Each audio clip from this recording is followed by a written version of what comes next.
kakak-kakak.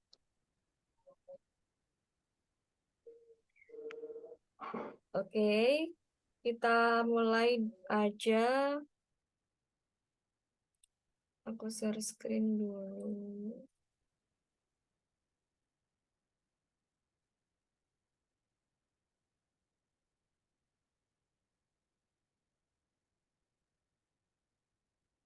Nah, diskusinya mengalir. Kalau kakak-kakak ada pertanyaan, ada sanggahan, kita belajar bareng-bareng, bisa langsung di-unmute aja, bisa langsung bertanya aja ya, yang komunikasi dua arah aja. Nanti kalau aku belum bisa jawab, aku simpen dulu pertanyaannya.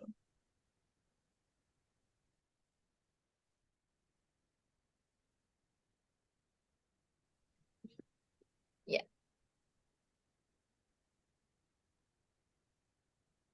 bentar. Oke, kakak-kakak semuanya. Ini kan kita akan belajar materi tentang PA ya. Jadi sebelumnya kalau kakak-kakak udah buka dan udah belajar file-file FR yang aku share, itu setiap tahun tuh mempunyai titik soal masing-masing gitu loh. Maksudnya titik materi kunci masing-masing. Contohnya di tahun kemarin itu yang jadi kunci dari soal itu PA. Di jadi setiap tahun itu memang berbeda-beda. Mulai tahun 2019, 2018, 2019 itu adalah zaman kejayaannya mikro. Terus ya mikro, terus habis itu udah masuk ke banyak yang ke praanalisis semuanya. Habis itu ada juga yang masuk di steril, praanalisis, dan tahun kemarin ini yang paling banyak menjadi kuncinya adalah materi tentang PA ini. Di PA atau kita di modulnya itu kan judulnya histoteknologi. Jadi kita di sini nanti memang akan membahas dua hal ini, tentang sito dan histoteknologi. Di materi ini kan kita memang belajar tentang jaringan ya, proses pengolahan jaringan dan lain sebagainya. Kita mulai dulu dari cara memperoleh jaringan itu sendiri. Ya, ada beberapa cara memperoleh jaringan. Yang pertama bisa dilakukan dengan swab sitologi. Ini nanti akan ada materi sendiri ya tentang sitologi. Terus kemudian ada biopsi, dan juga yang ketiga reseksi bedah. Ini merupakan salah satu prosedur bedah untuk mengangkat jaringan abnormal dari tubuh. Jadi kan biasanya kalau ada penderita kanker payudara contohnya, itu kan jaringan yang diperiksa, yang diserahkan ke lab PA itu kan memang yang ya itulah jaringan-jaringan setelah proses operasi tersebut yang disetorkan. Dan kita kan belajar tentang histoteknologi, ini memang meliputi dua hal ya. Yang pertama sitologi ini nanti tentang cairan, belajar tentang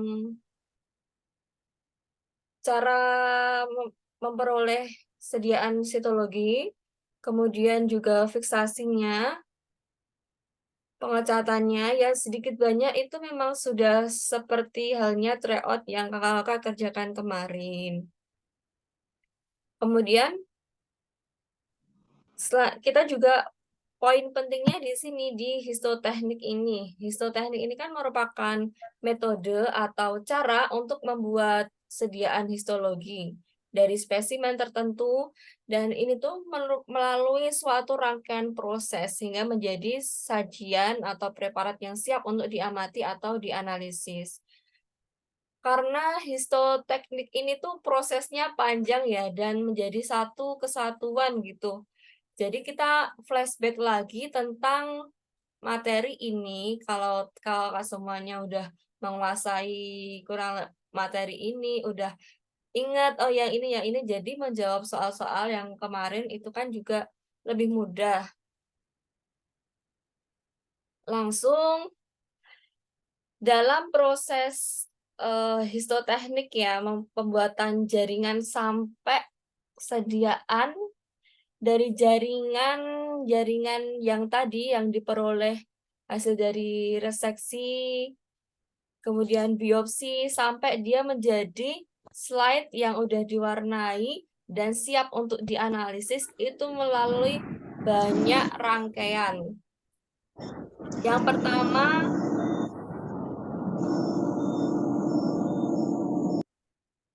pertama adalah tahap fiksasi ini. Fiksasi itu merupakan proses perendaman jaringan menggunakan cairan fiksatif untuk mencegah autolisis jaringan dan mengawetkan jaringan. Fiksasi digunakan untuk menjaga komponen sel dan jaringan seperti halnya ketika sel itu masih dalam kondisi hidup. Dan larutan yang biasa digunakan adalah formalin buffer 10% atau netral buffer formalin atau NBF, biasanya disingkat NBF.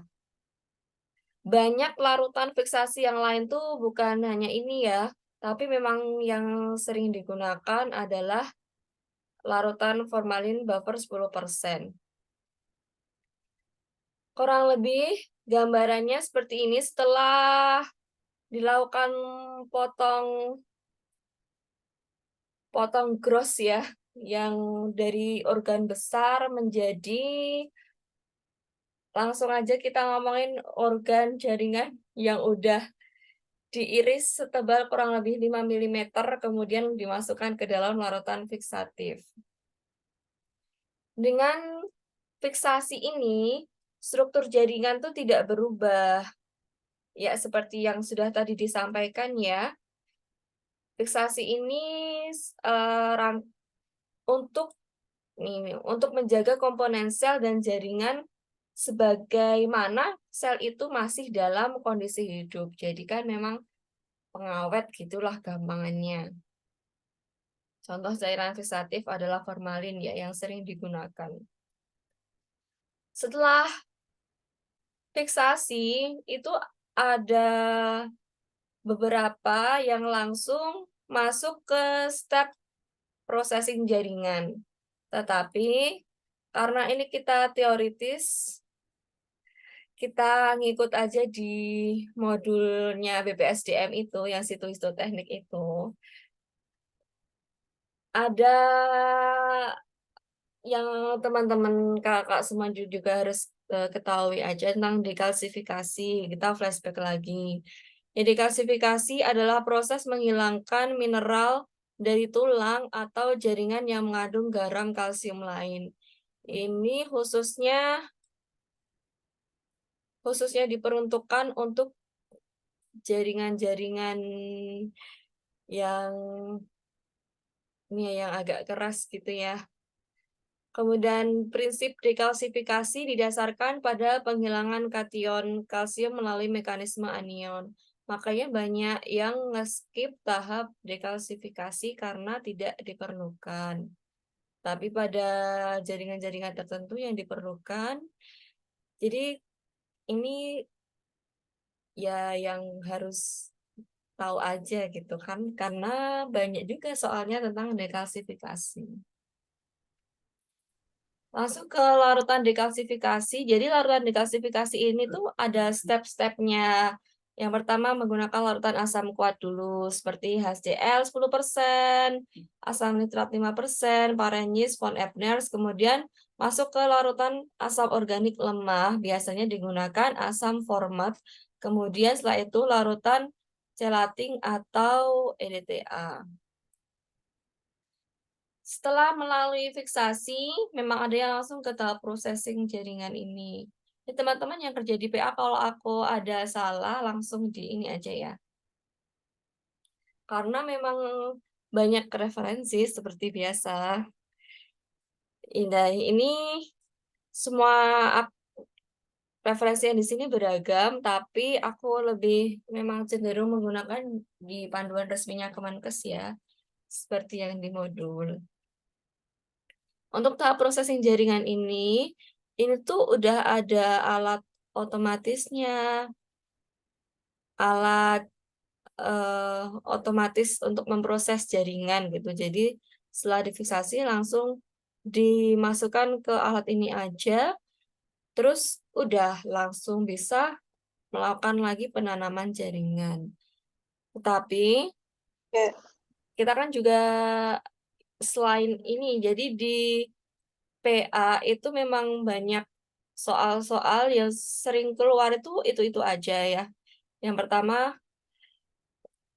tahap processing jaringan, kemudian kayak tahap pengecatan. Terus tahun kemarin tuh troubleshooting juga banyak banget keluar. Jadi tahap processing jaringan ini salah satu yang harus kakak-kakak kuasai betul. Karena seringnya keluar ya di sini processing jaringan. Inti dari tahap processing jaringan atau nama lainnya itu pematangan jaringan. Jadi memang di PA ini kan banyak kayak sinonim-sinonim, istilah-istilah yang sebenarnya yang dimaksud itu, tapi kalau sering belum sering dengarnya processing jaringan, terus nanti ada soal pematangan jaringan itu apa ya yang dimaksud gitu. Jadi nama lain dari processing jaringan adalah pematangan jaringan. Inti dari proses pematangan jaringan ini adalah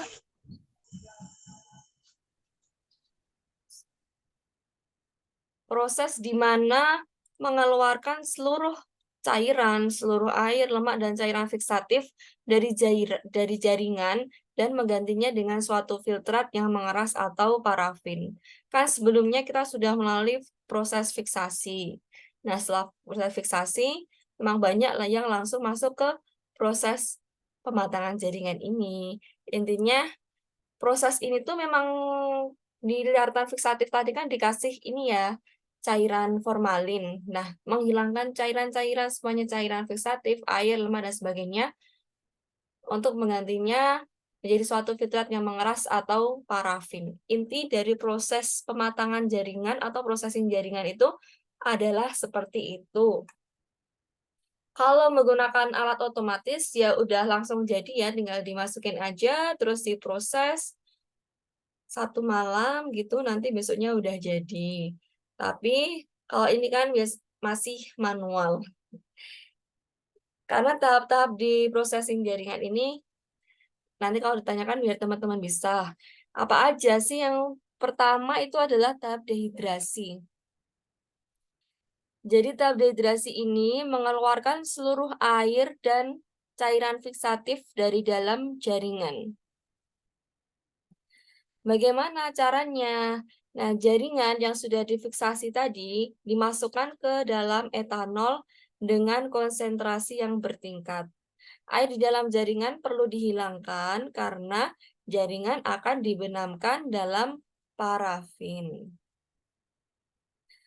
Setelah melalui tahap dehidrasi, setelah melalui tahap dehidrasi ini ya, kita masuk ke proses selanjutnya yaitu adalah proses clearing.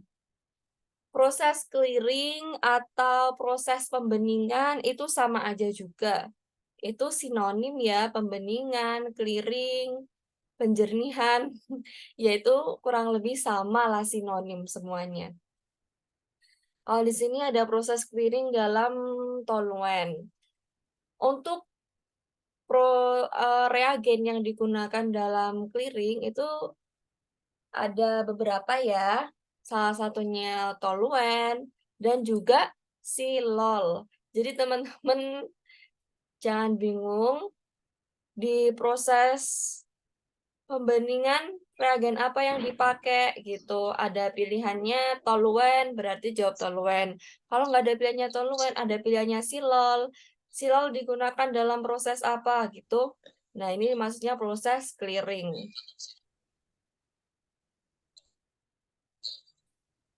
Kita ngomongin dulu tentang clearing atau pembeningan.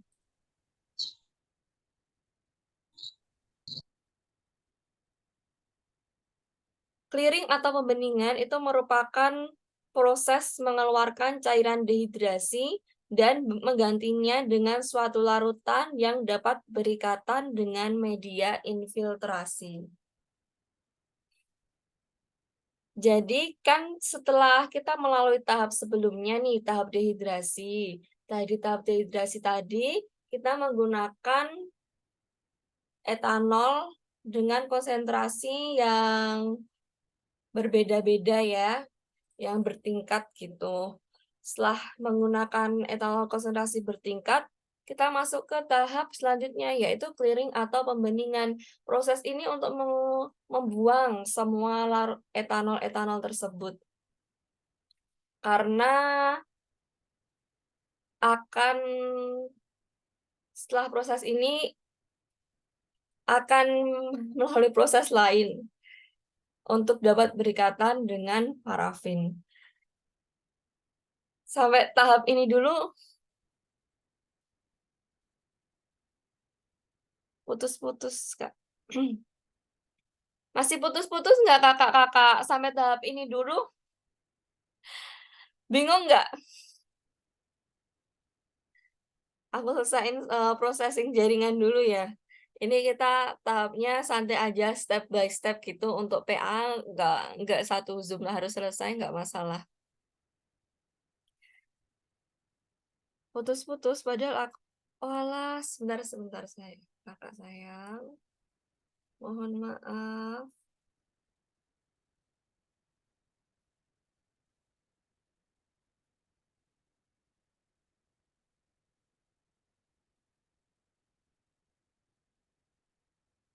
Tadi putus-putusnya di mana ya, Kak? Sampai mana tadi putus-putusnya? Soalnya ternyata tadi masih ini ya, ketethering HP, belum pakai WiFi.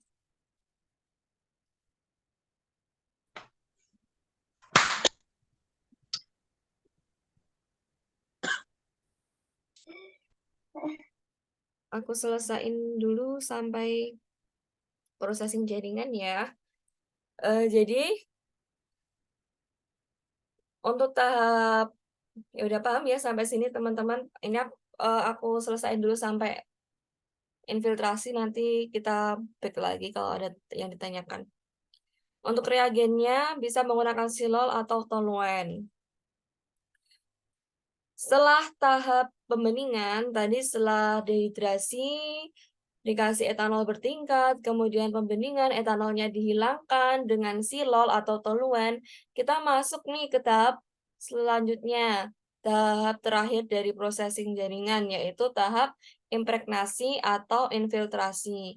Di sini ini tuh memasukkan suatu filtrat tertentu yang dapat mengeras pada suhu ruang. Filtratnya itu yang dimaksud adalah parafin. Parafin cair suhu 58 sampai 60 derajat Celcius.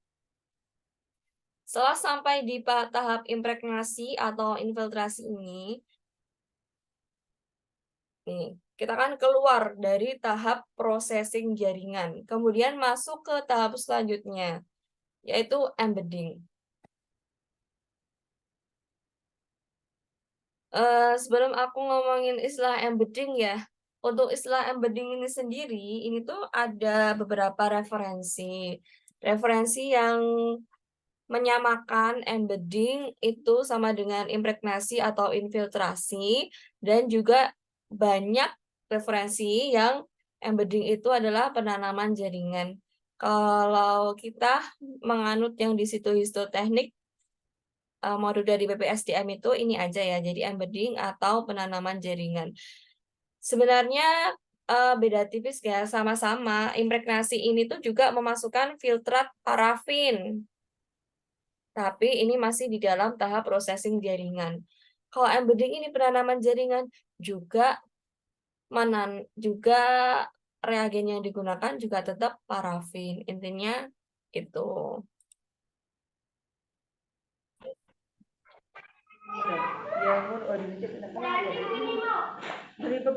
Oke.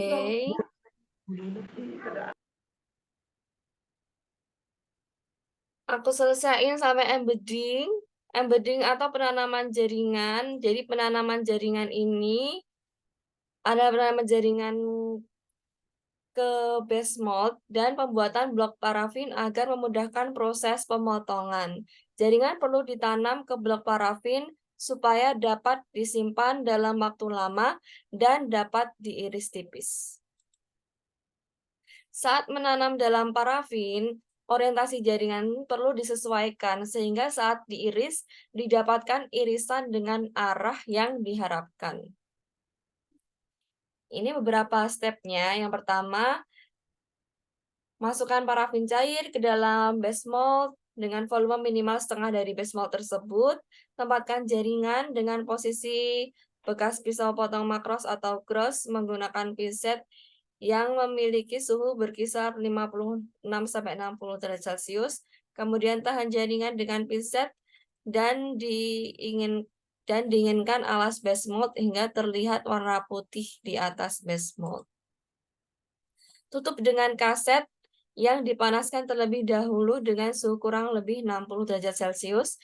Kemudian diamkan dalam suhu kamar atau di cold plate hingga mudah untuk dilepas. Sampai sini dulu, sampai embedding. Ada yang mau ditanyain nggak teman-teman? Mumpung belum melangkah jauh ya, ini kita baru beberapa tahap. Tahap yang pertama tadi, yang pertama adalah fiksasi. Kemudian setelah masuk di fiksasi, ini di kalsifikasi ini banyak yang skip juga, tapi ini untuk pengetahuan teman-teman semuanya. Kemudian langsung masuk ke tahap processing jaringan atau pematangan jaringan yang memang sudah banyak menggunakan alat otomatis. Tapi di tahap ini terjadi apa aja? Ini dari tahap ini adalah proses mengeluarkan seluruh air, lemak, cairan fiksatif dan menggantinya dengan suatu filtrat yang mengeras atau parafin. Tahap processing jaringan terdiri dari dehidrasi, clearing, kemudian infiltrasi.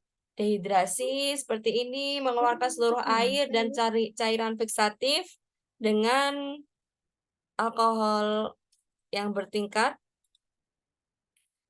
Kemudian alkohol atau etanol yang bertingkat ya. Kemudian setelah dehidrasi selesai, masuk ke proses clearing. Proses clearing bisa menggunakan toluen, bisa menggunakan silol. Yang sering digunakan adalah silol. Clearing itu atau pembeningan itu sama aja ya nama lainnya.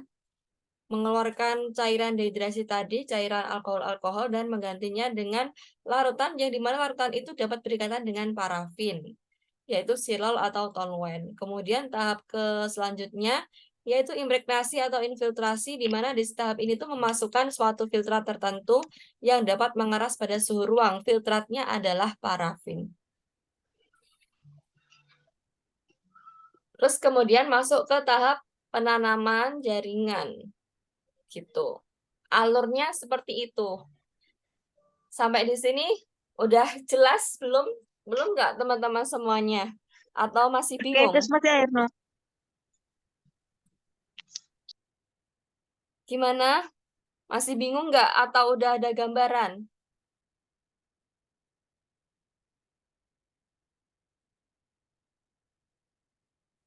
Atau sampai di sini dulu udah jelas ya? Ada yang mau menyanggah, memberi masukan? Aku persilahkan banget loh ya. Karena kita belajar bareng-bareng. Ya, oke, udah pada jelas. Ya, intinya itu dulu yang harus dipegang ya. Step-stepnya. Lanjut.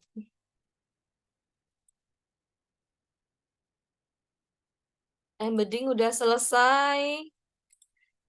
Setelah embedding, kita masuk ke pemotongan.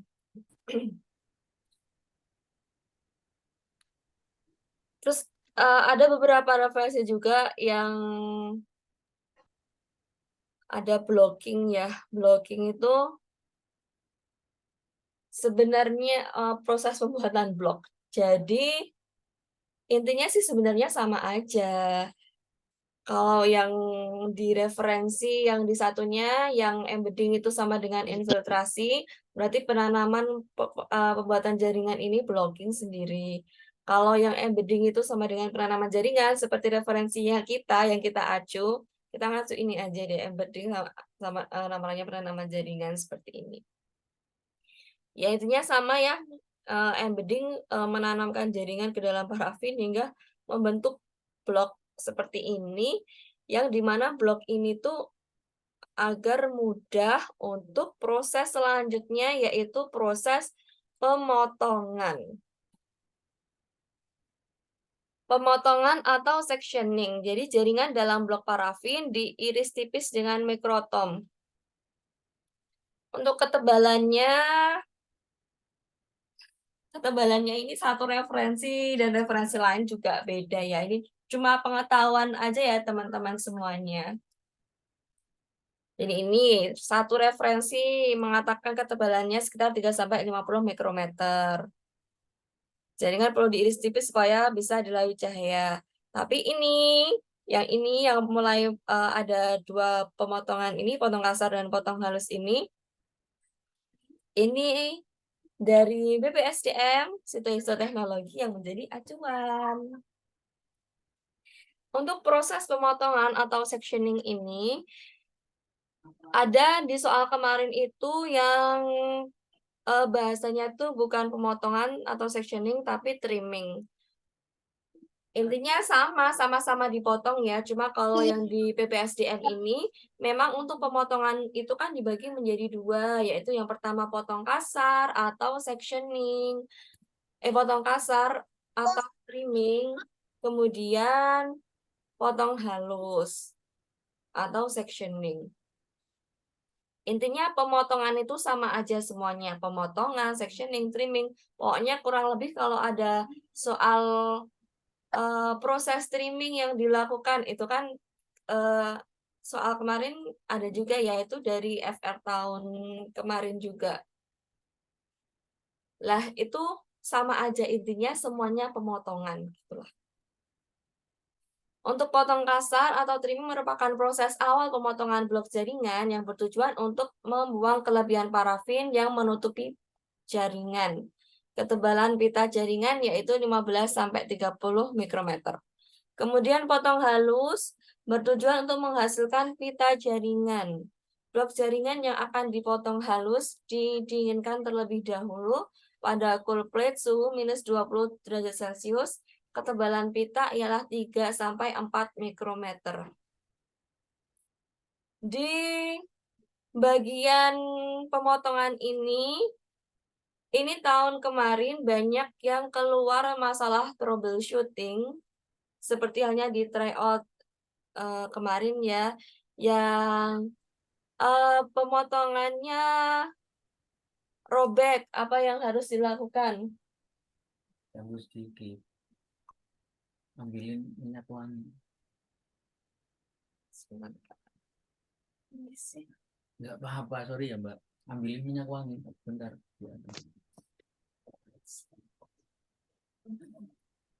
Oke.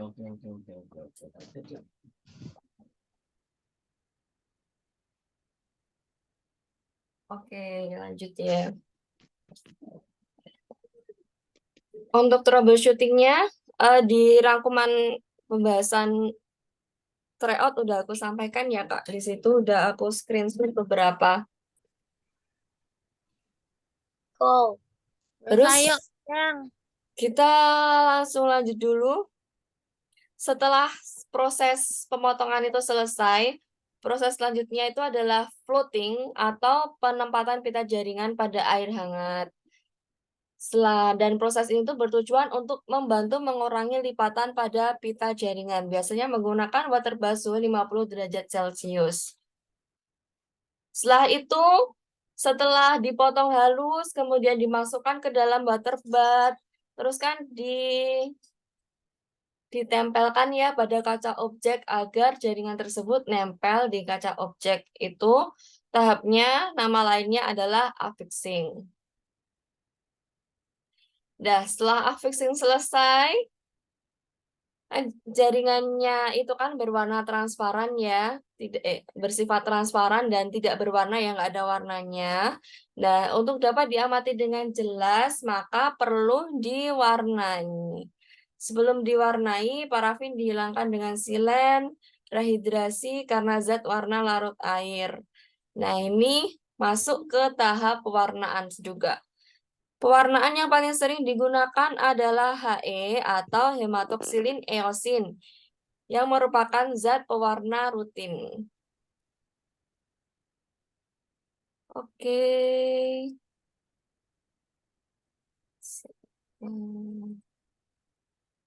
Kita masuk di proses pewarnaan jaringan.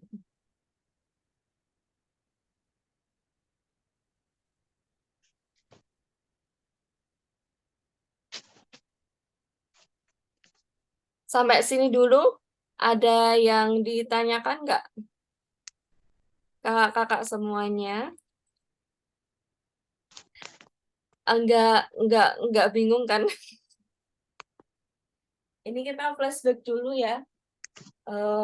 Aman Kak? Oke, mantul. Lanjut, masuk.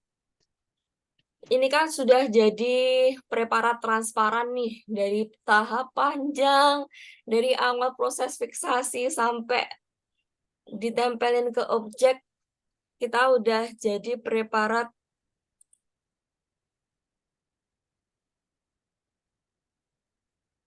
troubleshooting. Oh, troubleshooting nanti ya. Oke, nanti dibahas di soal itu juga ada. Eh, kita masuk ke tahap selanjutnya. Di tahap pewarnaan ini juga salah satu soal yang sering keluar, Kakak. Jadi selain tahap proses jaringan, tahap pewarnaan HE ini juga sering keluar. Tahap pewarnaannya itu apa aja? Yang pertama, pastilah menghilangkan parafin ya, karena tadi udah dibenamkan, udah jadi blok parafin, mau diwarnai.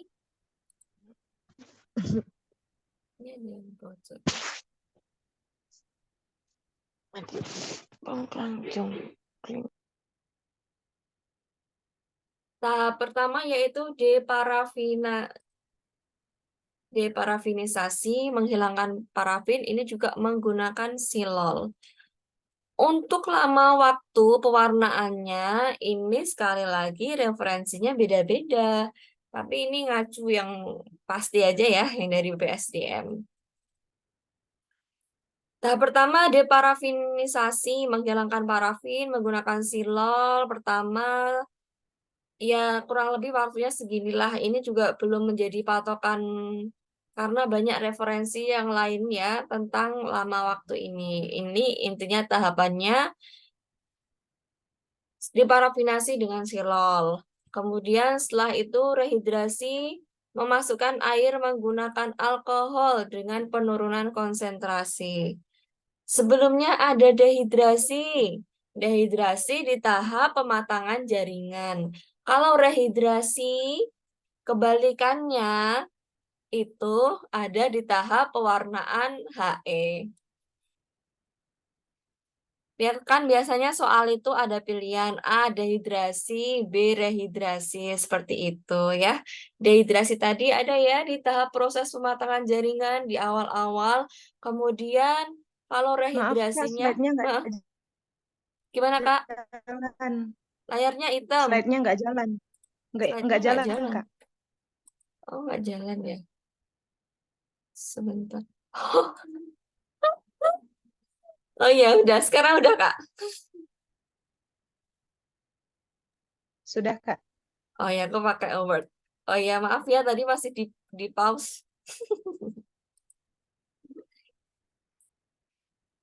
Oke, ini perlu diulang lagi nggak?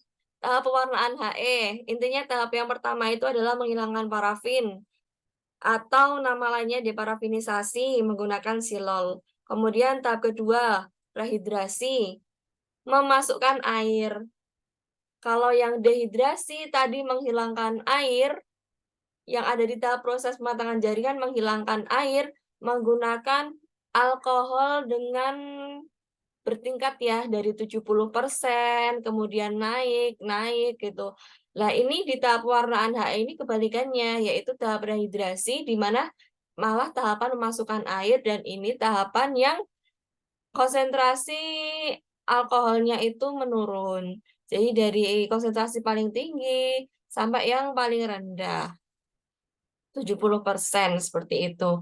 Ini tahap untuk memasukkan air menggunakan alkohol dengan penurunan konsentrasi. Oke, sampai sini dulu ya. Diingat-ingat dehidrasi tadi di mana? Di proses pematangan jaringan, rehidrasi ada di proses pewarnaan HE. Setelah proses diparafinasi, rehidrasi selesai, kita lanjut ke proses pewarnaan hematoksilin. Ini yang kadang sering ditanyakan, hematoksilin apa yang digunakan pada pewarnaan hematoksilin? Yang sering digunakan adalah hematoksilin alum.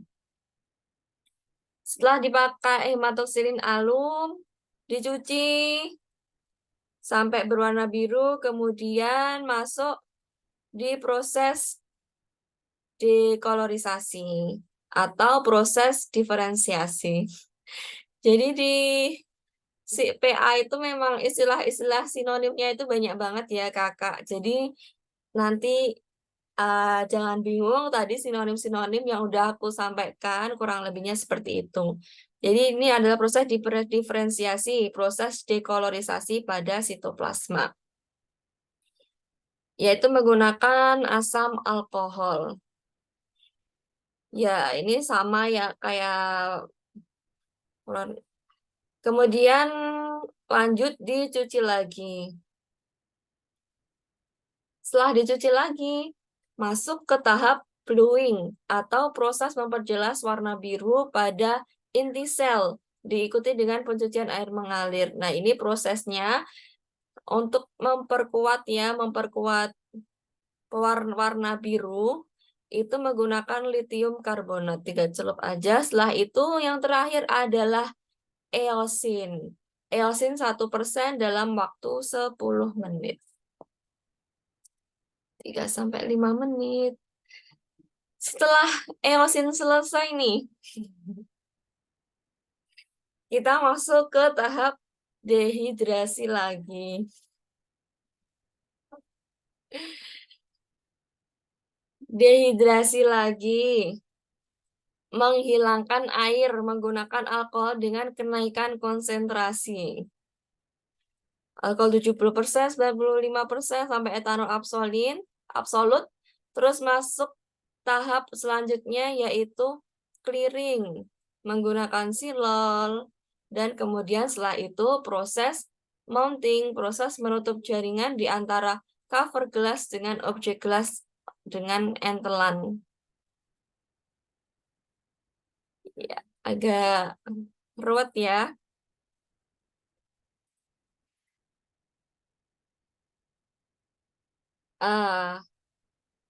Untuk proses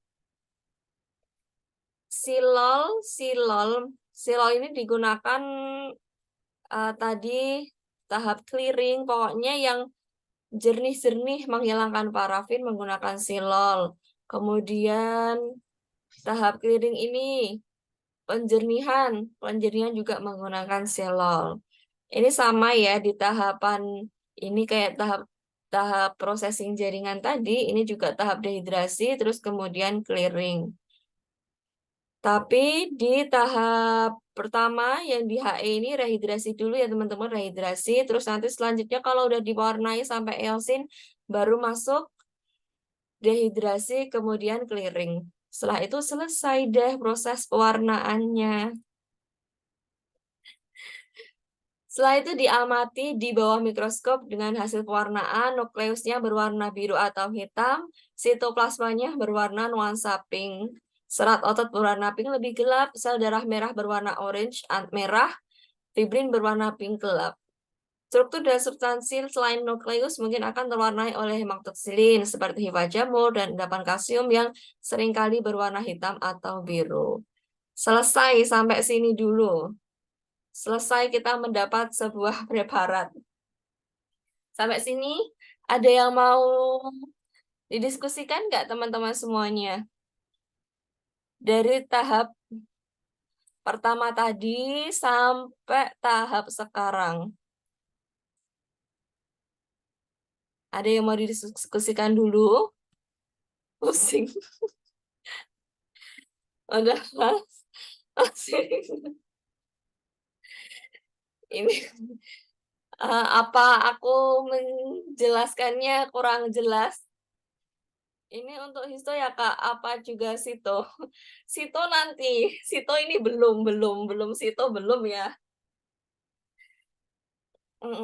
Nanti aku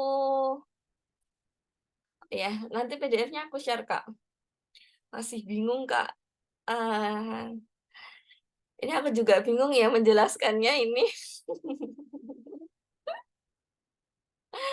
Ini baru histo. Sito nasih nanti, ini baru histo. Materinya ya karena ini materinya panjang banget. Ini baru selesai Kak histoteknik, rangkaian dari pertama fiksasi sampai ini baru dapat slide yang habis diwarna itu baru selesai ini. Tahapannya berulang-ulang ya. Iya Kak. Kalau dibaca berkali-kali sepertinya nanti akan ingat ya. Ini yang membuat pusing tuh yang pertama. Kalau yang udah ditempatin di PA mungkin udah lah. Ini ada nggak teman-teman yang di PA? Yang kerja di PA? Slide pembuatan itu maksudnya yang apa? Slide dari awal processing jaringan. Ya, sebentar. Iya, sampai sini dulu. Diulang lagi ya? Perlu diulang lagi nggak ini? Plotting.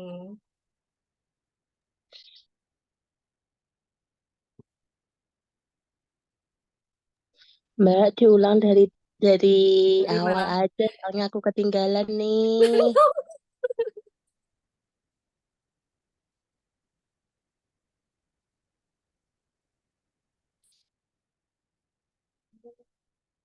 Intinya jadi pas pembuatannya gimana ya? Oke. Kak, di pembahasan Yang soal ketinggalan DA dari tanda. Nanti ada rekamannya kok. Masing-masing 1,5 jam. Aku cari di YouTube. Iya, untuk lama. Ini silol yang mana dulu ya? Silol yang waktu proses tahap clearing? Atau silol waktu ini? Proses deparafinasi? Untuk lama waktu dari masing-masing tahap itu bereferensi hampir semuanya beda-beda ya kakak. Jadi tahap pertama itu pokoknya matengin dulu tahap-tahapannya itu tahu gitu. Untuk lama waktunya itu setiap referensi satu SOP satu yang lain itu beda-beda. Untuk waktu pewarnaan, waktu semua waktunya itu tahap-tahap ya clearing kayak gitu lama waktunya itu berbeda-beda. Tapi ini kita menggunakan yang dari BPSDM. Intinya itu lama waktunya loh ya yang aku cuplik itu dari BPSDM. Karena memang beda-beda banget untuk lama waktunya. Oke, aku ulang intinya dulu ya dari awal. Intinya kita mendapatkan jaringan dulu. Jaringannya itu dari jaringan yang abnormal dari tubuh, jaringan operasi, setelah hasil operasi seperti itu, atau juga dari biopsi. Swab sitologi ini di skip dulu, ini nanti masuk di sito. Kita ini lagi bahas tentang histo, preparat. Nah, kita bahas tentang histoteknik dulu nih. Histoteknik ini gimana kita itu membuat preparat yang siap untuk diamati ya sampai tadi selesai untuk diwarnai. Tahap apa yang pertama yaitu tahap fiksasi. Fiksasinya ini agar awet. Menggunakan apa? Larutan yang sering digunakan adalah formalin atau formalin buffer 10%. Untuk ketebalan jaringan berapa milimeter itu juga beda-beda. Setiap acuan, ketebalan jaringan, ketebalan proses pemotongan, lama waktu itu beda-beda. Yang penting ini dulu alur prosesnya. Bisa sampai diwarna itu gimana, itu yang harus dipahami dulu. Fiksasinya menggunakan apa? Formalin. Banyak larutan fiksasi. Tapi yang paling sering digunakan adalah formalin. Ini aku pindah-pindah kayak gini, slide-nya nggak hitam kan ya?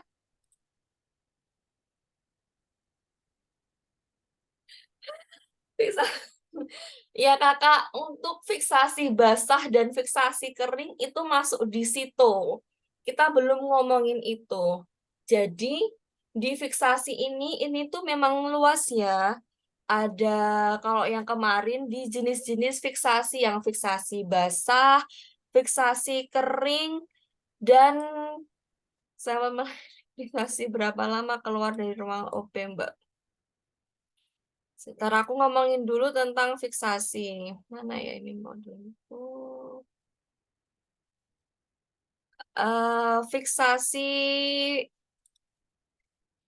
Fiksasi yang jenis-jenis fiksasi basah, fiksasi kering itu adalah miliknya Sito. Kita ngomongin dulu miliknya Histo. Histoteknik ini fiksasinya cuma satu. Bukan, nggak usah basah, nggak usah kering. Cuma difiksasi aja.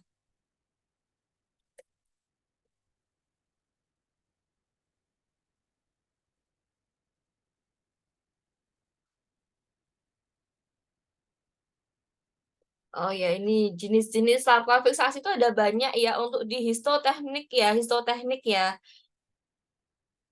Histoteknik itu hanya ada satu jenis fiksasi ya, nggak ada yang fiksasi basah, fiksasi kering, itu miliknya sitologi. Jadi untuk fiksasinya histo itu cuma satu jenis. Itu larutannya banyak, ada formalin, ada larutan bowin dan lain-lain nggak usah dipikirin. Karena yang paling sering adalah formalin. Formalin buffer 10% atau netral buffer formalin. Sampel minimal 24 jam dulu baru dapat diproses. Jadi kalau pokoknya sampel yang udah dipotong, dimasukkan ke dalam larutan formalin ini ditunggu dulu kurang lebih minimal 24 jam baru dapat diproses ke tahap selanjutnya. Yang termasuk fiksasi basah dan fiksasi kering di skip dulu ya kakak. Fiksasi basah, fiksasi kering itu masuknya sitologi. Kita masih ngomongin tentang histo, oke? Jadi tadi ya di sini histoteknologi ini itu ngobrolinnya dua. Yang pertama dia itu tentang sitologi cairan, yang kedua itu tentang histoteknologi ini, ilmu tentang pembuatan preparat jaringan ini. Nah, kita ngomongin yang ini dulu. Sitologinya besok-besok ya. Kita ngomongin ini dulu. Oke, setelah fiksasinya cuma satu macam. Nah, ini langsung banyak yang ke proses pemprosesing jaringan. Dikalsifikasi ini cuma ya sekedar tahu aja ya buat teman-teman semuanya. Kalau ada soal tentang dekalsifikasi. Ini pada tulang seperti itulah.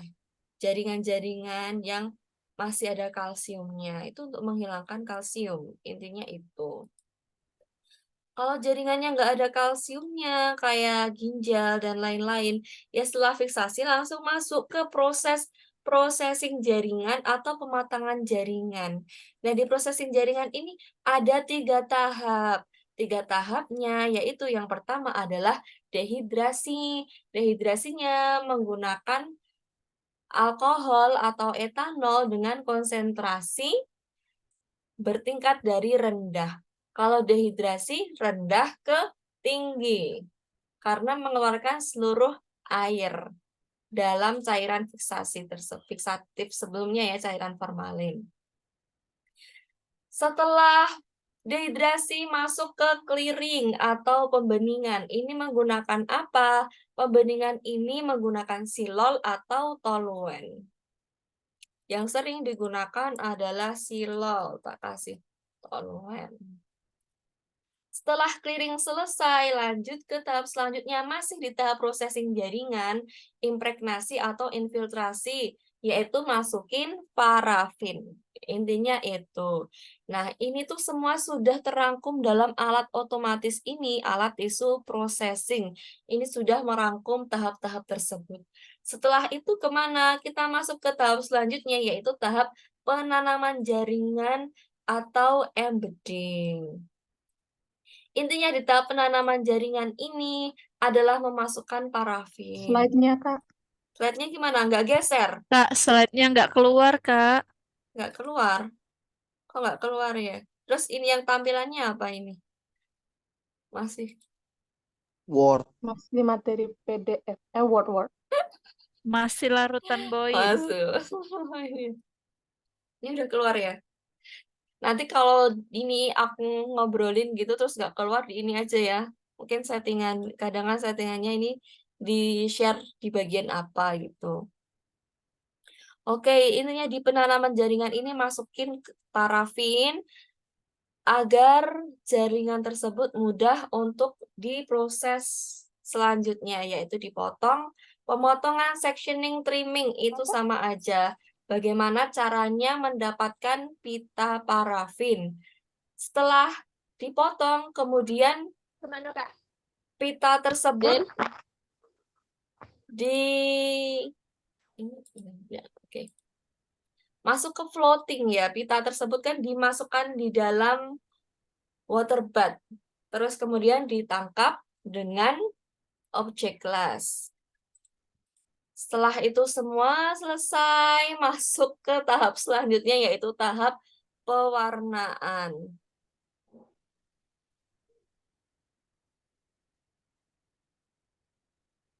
Ini masih keluar nggak ini? Oke. Paham ya, Keluar Kak? affixing, Kak. Keluar affixing. Sekarang udah di Word belum? Oh, resume share. Udah di Word ya? Udah paham kan? Udah Ya. udah Ya. aku bedanya infiltrasi sama embedding, Kak. Kok sama-sama masukin parafin? Ya, jadi untuk istilah embedding itu seperti halnya yang tadi udah aku sampaikan, Kak. Dicatat aja lah ya, Kak.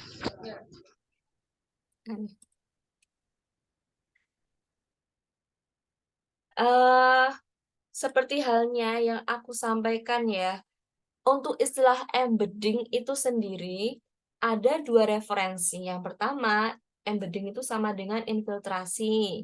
Yang kedua, embedding itu adalah penanaman jaringan. Itu dua referensi yang berbeda. Tapi karena kita menganut yang di situ histoteknik, embedding itu masuk di penanaman jaringan. Bedanya apa? Sama-sama aja sih bedanya, yaitu tahap ini masukin parafin, intinya itu. Tapi kalau di infiltrasi itu masih di tahap processing jaringan ya. Kalau di ini kan menanam pada base mold. Mana tadi? Sebentar. Penanaman jaringannya pada base mold. Atau kalau ada istilah lain yaitu blocking, itu sama ya, kurang lebih sama aja ya. Memang untuk istilah embedding ini agak rancu ya Kakak. Ini karena ada dua referensi yang berbeda. Nanti kalau ada teman-teman yang punya referensi lain buat masukan boleh loh ya. Ini sampai sekarang untuk istilah embedding ini tuh ada yang masuk di tahap infiltrasi, ada yang tahap masuk di penanaman jaringan. Karena intinya sama sih dua-duanya memasukkan suatu filtrat tertentu. Ini sama aja. impregnasi, intinya gitu. Terus masuk ke blocking, terus kemudian nih tahap impregnasi infiltrasi. Kasih juga di sini. Intinya embedding itu adalah memasukkan parafin. Ini kayaknya di sini nih. Nih.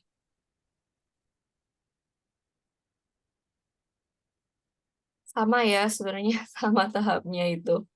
Ini parafin terus kemudian ini ditempatkan di base mode. Intinya samalah memasukkan parafin. Kemudian habis dipotong, ditempel tadi selesai, masuk di pewarnaan seperti tadi yang disampaikan, terus udah selesai nih hasil, didapatkan hasil pewarnaan tersebut. Jelas ya sampai di sini? Ada yang mau disanggah kakak-kakak semuanya? Udah agak jelas belum? Udah ada gambaran kah?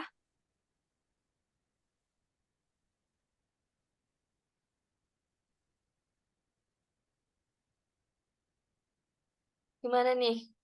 Sudah, oke. Udah ya, udah agak lumayan nih diulangi. Lumayan sebelum.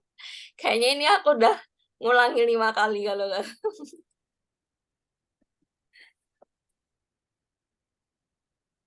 Sampai di pewarnaan ini panjang banget, tasnya bingung mumet.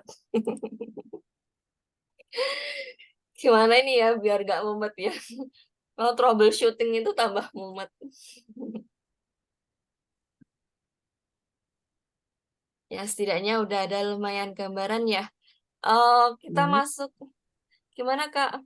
Kalau pembuatan preparat berarti urutannya tuh fiksasi, terus Iya. dehidrasi, clearing, infiltrasi, embedding, terus Ah, floating, affixing. Ya. iya.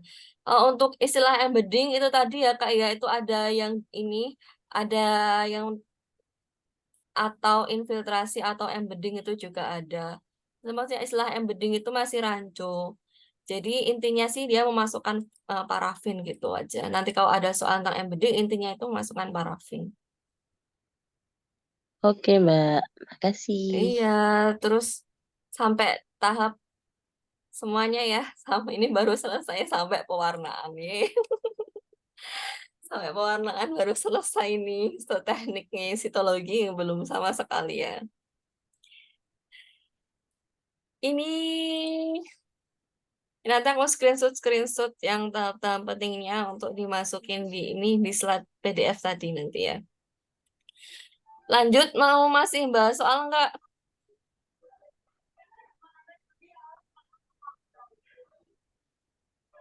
Masih mau? Boleh lanjut. Belum capek kan? Gas. Oke.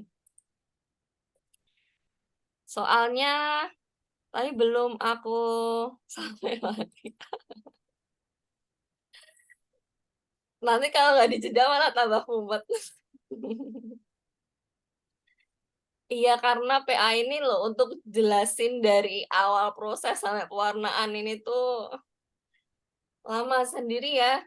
Emang agak butuh effort. Baru selesai tahap pewarnaannya, Kakak. Sebentar, ini soalnya juga belum aku buat slide sih. Tapi kan udah aku kasih ini, udah pada bisa buka sendiri-sendiri kan di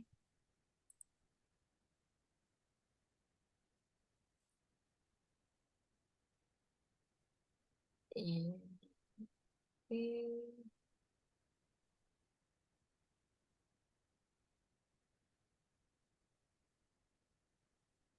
Udah kelihatan ya?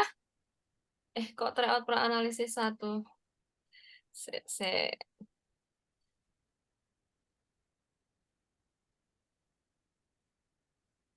PA.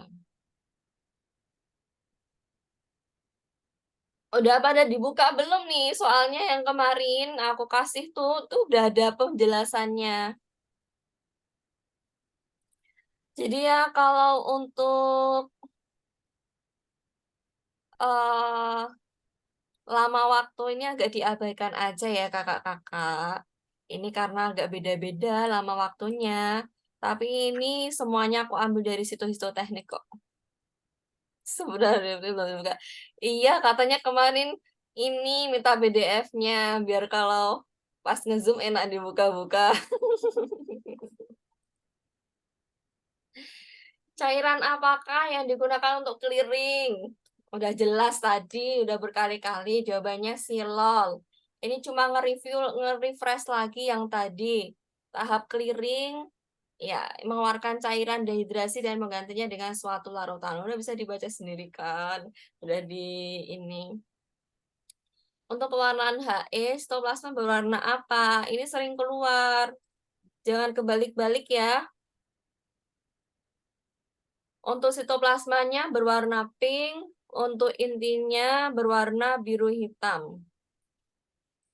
Slide-nya nggak jalan, Mbak. Oh, slide-nya nggak jalan. Sebentar, Kak. Ini tuh soalnya kalau buka slide gitu kok nggak langsung otomatis. Nih. Udah ya, maaf ya, Kak. Oke, untuk pewarnaan HE, teman-teman semuanya udah pada belajar mandiri kan? Ini sering keluar, tapi jangan kebalik-balik juga. Untuk yang sitoplasma itu pink, intinya berwarna biru atau hitam. Struktur. Kemudian perbandingan ideal untuk larutan fiksasi pada jaringan adalah 1:20. Nah, itu emang idealnya 1:20. Tapi ada referensi juga kalau ingin optimal banget itu bisa pakai 1:50. Tapi pakai yang ideal ada aja ya 1:20. Nih, perbandingan yang telah teruji 1:20 untuk spesimen larutan fiksasi. Namun bila ingin fiksasi menjadi lebih baik, itu bisa menggunakan 1:50. Tapi yang sudah teruji aja, ini jawabannya 1:20. Setelah itu, kestabilan jaringan sampel ini 24-48 jam. Yes, dia emang di PA1 ini aku masih bahas tentang tahap-tahapan ya. Ini memang dengan tujuan kakak semuanya tuh paham dulu untuk tahap proses tahapannya dari awal sampai akhir pewarnaan itu paham dulu. Setelah dilakukan proses mengeluarkan seluruh air dan cairan fiksatif. Nah, ini proses pengeluaran seluruh air dan cairan fiksatif itu tadi proses apa? Itu adalah proses dehidrasi. Tahap apa setelah tahap dehidrasi tadi di processing jaringan? Yaitu adalah tahap clearing atau pembeningan, yaitu mengeluarkan cairan dengan dehidrasi dan menggantinya dengan larutannya. Larutannya apa tadi, Kakak? Larutannya bisa menggunakan silol atau toluen. Ini cuma ngulang-ngulang aja biar lebih nyantol. Memasukkan parafin cair ke dalam base mold merupakan tahapan embedding. Nah, ini pokoknya setelah embedding ini ada ya kurang lebih seperti inilah blocking penanaman jaringan seperti ini. Kurang lebih sama kalau ada infiltrasi juga infiltrasi sama aja dia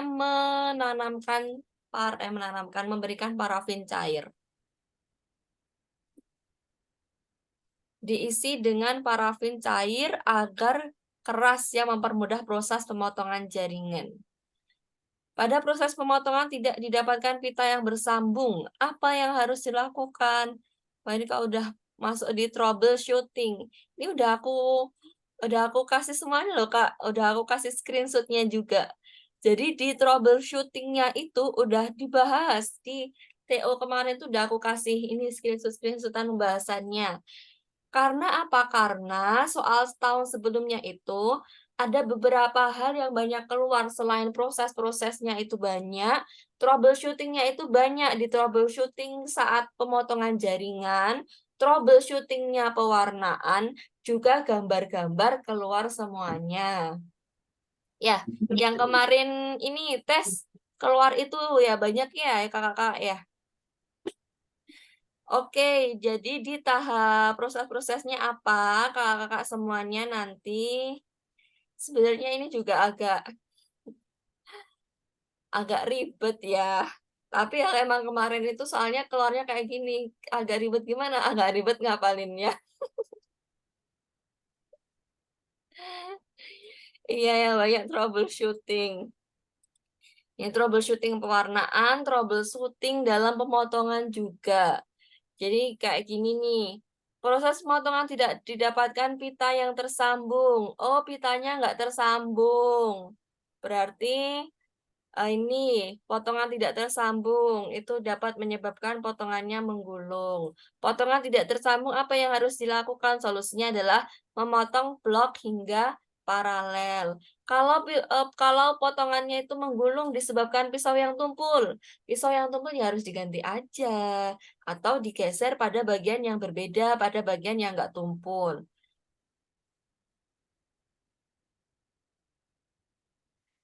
Ini ada semua ya di buku situ histoteknologi. Kalau di troubleshooting pemotongan ini belum aku masukin di modul, tapi di sini kakak bisa buka ya di e-booknya di BBSDMK histoteknologi ada. Kemudian kalau adanya potongan pitanya itu menggulung karena adanya listrik statis. Nah, ini berarti salah satu solusinya adalah nih dari penyebab listrik statis tempat lembabkan udara di sekitar area pemotongan. Biasanya kan kayak gini nih. Pita yang bersambung, apa yang harus dilakukan? Atur sudut, menggeser pita, membuatkan blok ini.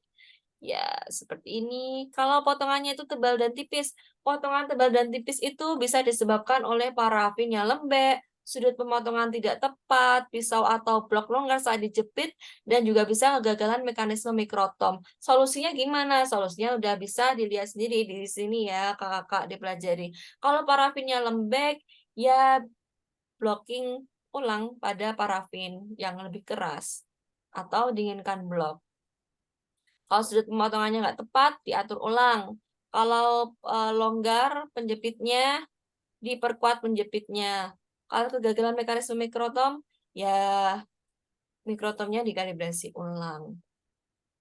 Bagaimana kalau potongan itu tidak membentuk pita, seperti parafinnya terlalu keras untuk dipotong?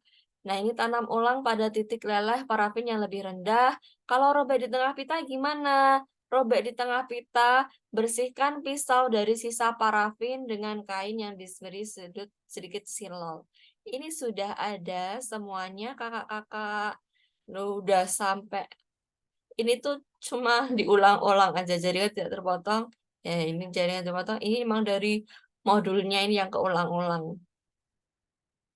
Yaps. Itu semua udah ada di tryout PA kemarin, coba di print. Di print ya, karena di TO PA ini aku sisipin pembahasannya. Nih, proses memasukkan materi filtrat ke dalam jaringan sehingga jaringan tersebut dapat mengeras akibat filtrat tersebut di suhu ruang. Mekanisme filtrat ini ke dalam sel adalah menggantikan cairan pembeningan dengan tingkat kelarutannya.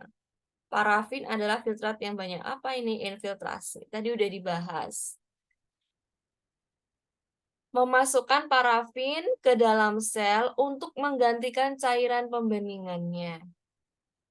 Jadi infiltrasi itu ini ya untuk menggantikan cairan pembeningan setelah dibeningin pakai silol. Kalau penanaman jaringan tadi seperti yang sudah disampaikan, menanam menggunakan base mold untuk memperkeras jaringan tersebut agar mempermudah pemotongan.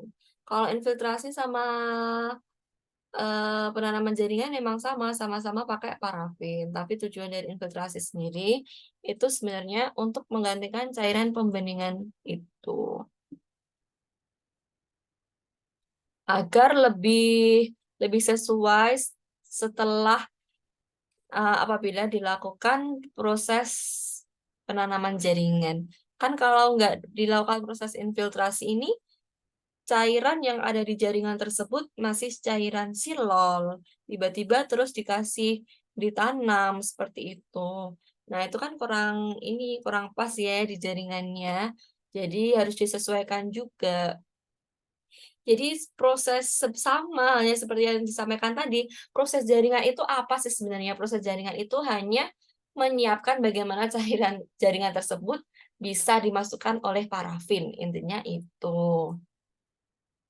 Nah, ini loh, pematangan jaringan adalah proses mengeluarkan air dan larutan fiksatif yang ada di dalam jaringan. Kemudian air tersebut digantikan dengan parafin. Namun, karena nggak bisa tiba-tiba diganti dengan parafin, harus melalui tahap perantara. Tahap perantaranya apa? Yaitu tadi tahap dehidrasi dan pembeningan. Baru setelah itu diinfiltrasi dengan parafin. Setelah infiltrasi dengan parafin, masuk ke tahap penanaman jaringan dengan parafin yang lebih banyak. Tanda-tanda proses dehidrasi dikatakan berhasil. Proses dehidrasi dikatakan berhasil. Tidak, oke. Ini sebenarnya kalau kakak mau buka ya, di modul histoteknologi itu udah ada semuanya. Karena ini hanya bagian kecil rangkuman-rangkuman yang diambil dari situ ya kakak, dari BPSDMK Histoteknologi itu ya kak. Di situ nanti juga ada tahap-tahap proses, setiap tahap itu apa aja. Ini cuma buat aku kasih gimana ya? Aku kasih gambaran sedikit sih. Nanti malah tambah bingung belajarnya soalnya. Udah materinya berat ya. Intinya pada Zoom hari ini tuh untuk memperjelas dulu sih kakak supaya tahu tahap proses jaringan dari awal sampai pewarnaan itu prosesnya gimana. Udah itu dulu sih intinya. Untuk berikut reagen yang digunakan untuk dehidrasi, kecuali ini kalau ditambah bahas kayak gini, tambah pusing nggak?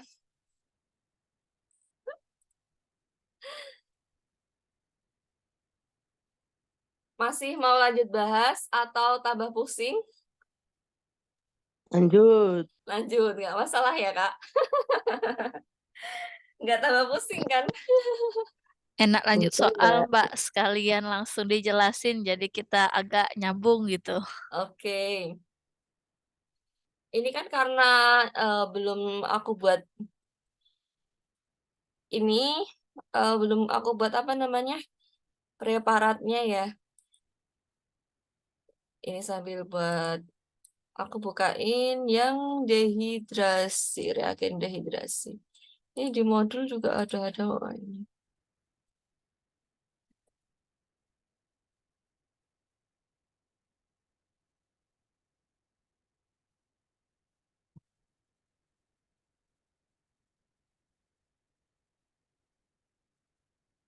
Bentar.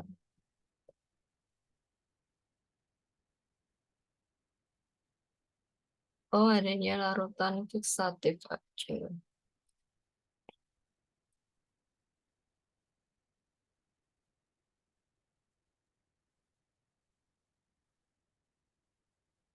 Aku bukain dulu ya, Kak, materinya.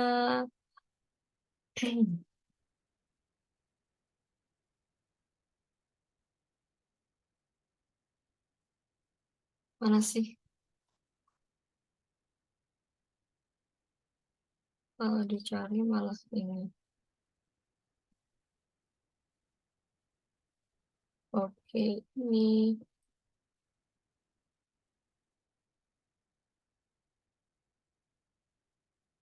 Yes, ini kita masuk ke macam-macam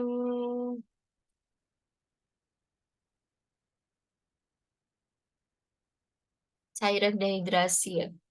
Jadi ini nih, reagen yang dapat digunakan untuk dehidrasi adalah etanol, etanol aseton, metanol, isoprofil, butanol, glikol, dan alkohol.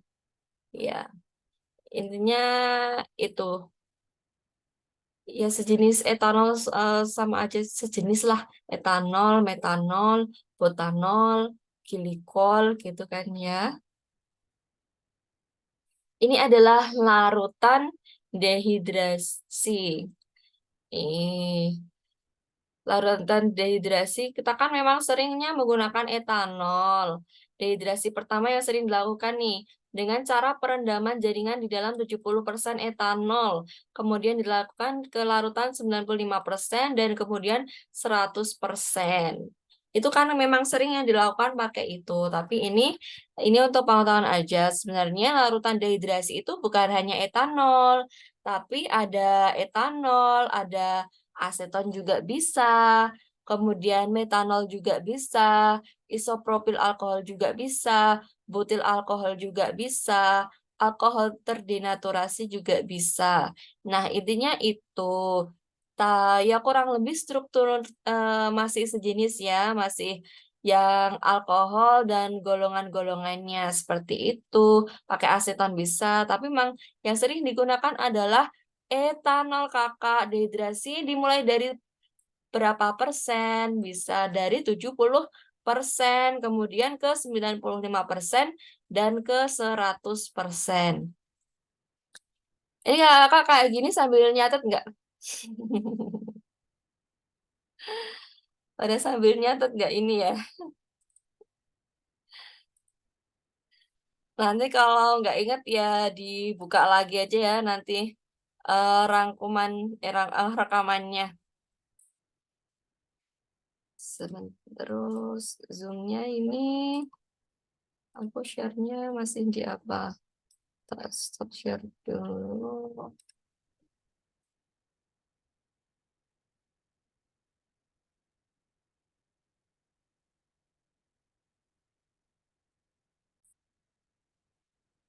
Oke. Oke, kita masuk lagi ke soal berikutnya. Udah paham ya itu tadi. Kok soal tuh ke close.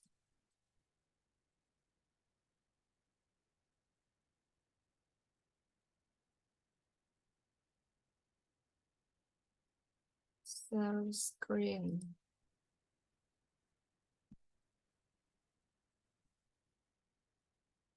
Ini tuh soalnya kalau screen-nya pindah gitu, ini apa?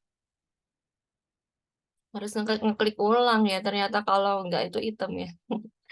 Kemudian tanda-tanda bahwa pembeningan dikatakan berhasil adalah jaringan rapuh, keras, berwarna putih, terdapat air. Ya, pembeningan itu kan tadi untuk menyingkirkan segala jenis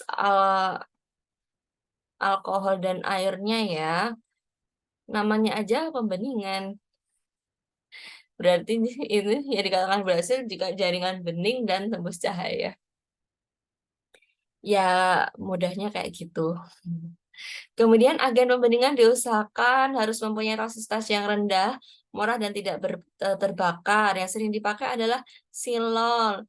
Etanol buat apa tadi? Etanol, metanol, isoprofil alkohol, butanol. Ini punyanya dehidrasi.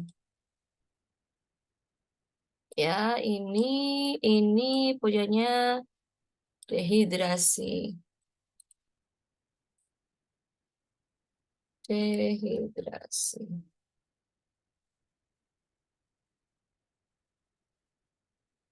Kemudian wah,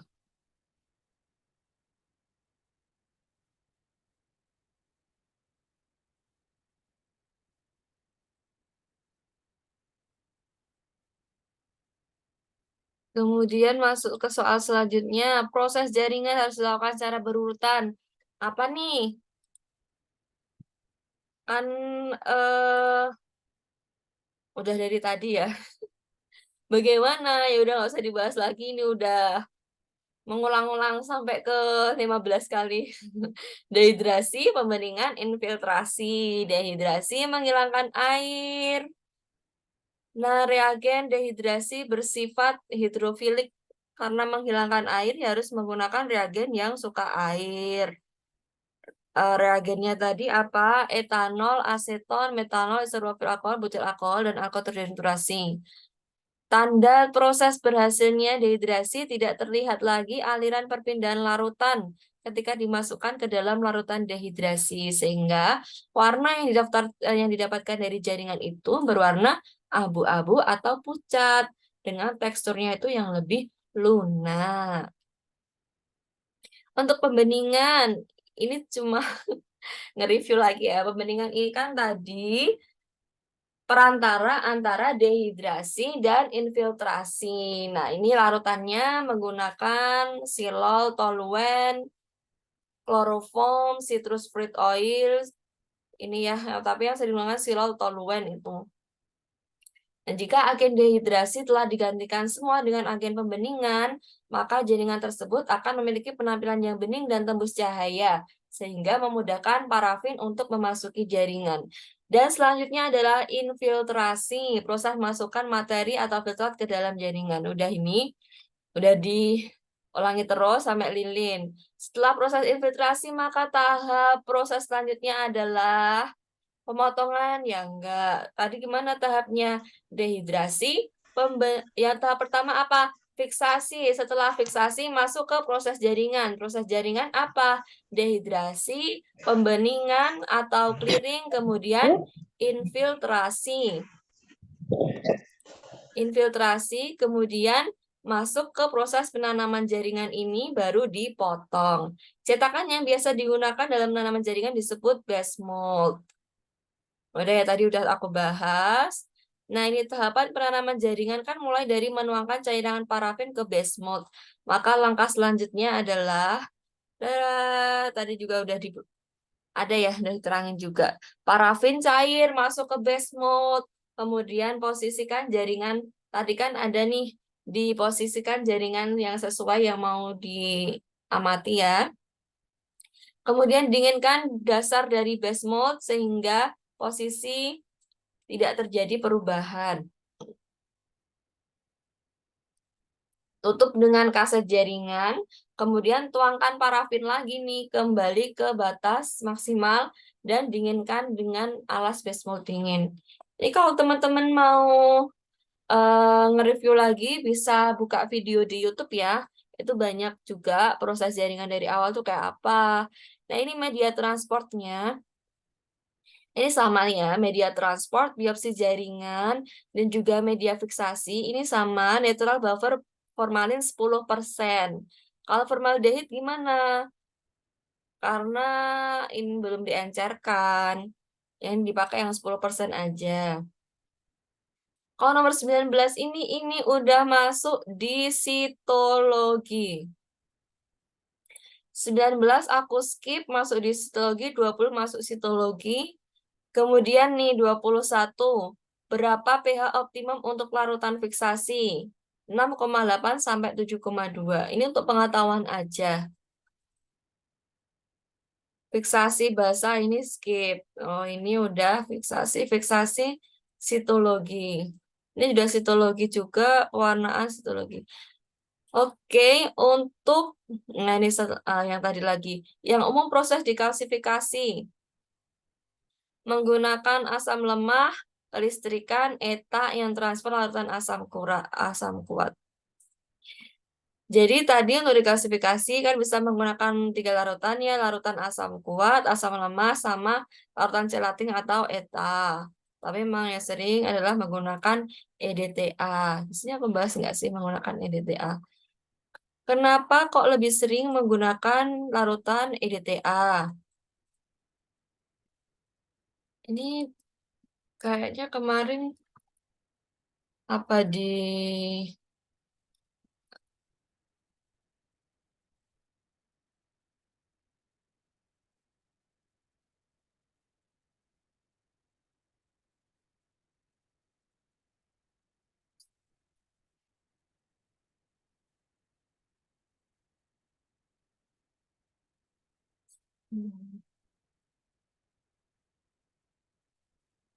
karena di larutan EDTA itu menghasilkan sediaan yang maksimal walau membutuhkan waktu yang relatif lama.